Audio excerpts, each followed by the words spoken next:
Right now, somewhere in the world, two people are making the exact same salary. They went to the same school, they work the same hours, they live in the same city. One of them will retire wealthy. The other will spend the rest of their life wondering why money always runs out. The difference has almost nothing to do with income. Most people believe wealth is about how much you earn. That is the first lie your brain accepted without question. And it is the lie that keeps the majority of people financially stuck for their entire lives. Not because they are lazy, not because they lack intelligence, but because of something far more invisible, a set of psychological patterns quietly running in the background of every financial decision they make. You are about to understand why most people never build wealth, and if you are honest with yourself, you will probably recognize your own patterns somewhere in this. Here is where it starts. Your brain was not designed to think about the future. It was designed to survive today. Your ancestors lived in a world where resources disappeared fast, where hoarding food for next winter was pointless if a predator found you tonight. So, natural selection built a brain with a very short time horizon. Eat now, spend now, consume now. The future is uncertain, so the present is all that matters. Behavioral economists call this hyperbolic discounting. It means your brain assigns dramatically less value to rewards the further they are in the future. Daniel Kahneman, who won the Nobel Prize for his work on human decision-making, spent decades showing how this bias distorts every financial choice people make. $50 today feels more real than $50,000 in 30 years, even though the math should make the choice obvious. Your emotions override your logic every single time.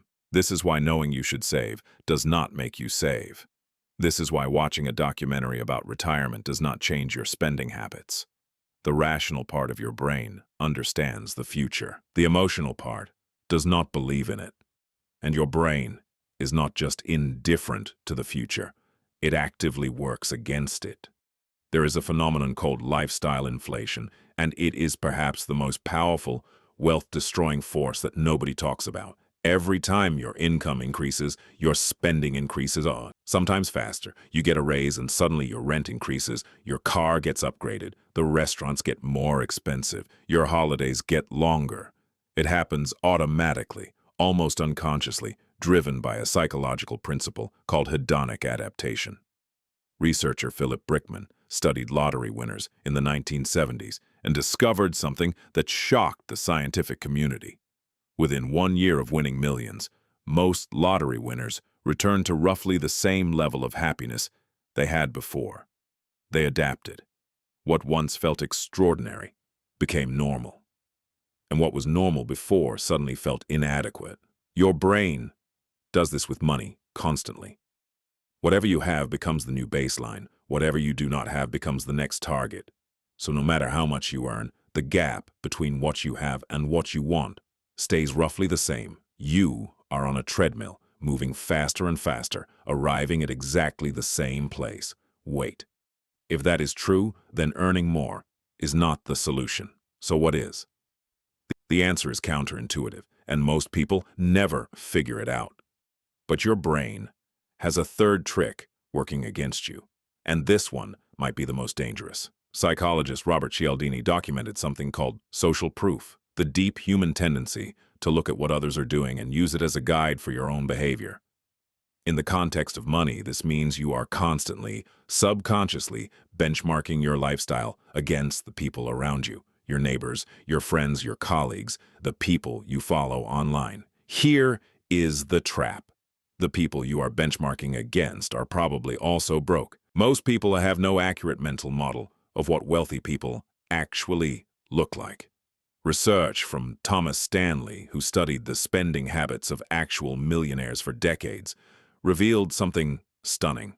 The majority of millionaires in America live in ordinary neighborhoods, drive modest cars, wear unremarkable clothes, and avoid conspicuous consumption almost entirely. Real wealth, by and large, is invisible. What you see being displayed is almost always dead. So you are working harder to afford the symbols of wealth that wealthy people do not actually buy. Now here is where it gets even more uncomfortable. There is a fourth psychological pattern, and it is the one that silences every attempt to change. Researchers at Stanford University studying financial behavior found that when people feel a significant gap between their current financial situation and where they want to be, most of them do not take action. They avoid it, not because they are weak, but because the brain interprets a large, complex, uncertain goal as a threat, and the most effective threat response available to your brain is avoidance. This is called the ostrich effect, named after the popular misconception of the bird burying its head in the sand. When your financial reality feels overwhelming, your brain simply stops engaging with it. You do not open the bank statements. You do not run the retirement projections. You do not calculate the debt. Because knowing feels worse than not knowing, even though not knowing guarantees the problem grows. And while you are not looking, compound interest works against you instead of for you. Here is the practical truth that comes from all of this. The people who build wealth are not necessarily smarter, luckier, or more talented. They have simply designed their lives so that the right financial behaviors happen automatically, without requiring willpower or emotional discipline. They automate savings before the money hits their spending account. They set default investment contributions that increase every year without a conscious decision. They create friction around spending by removing saved card details and using cash for discretionary purchases. They are not fighting their psychology. They are engineering around it, simply changing the default option in a retirement plan from opt-in to opt-out. Increased participation rates from under 40% to over 90%. The same people, the same salaries, the same choices, just a different default. And suddenly, almost everyone's saved. Your brain will always choose the path of least resistance. The question is whether that path leads toward wealth or away from it. Most people spend their entire lives waiting for the moment when they earn enough to start thinking about building wealth.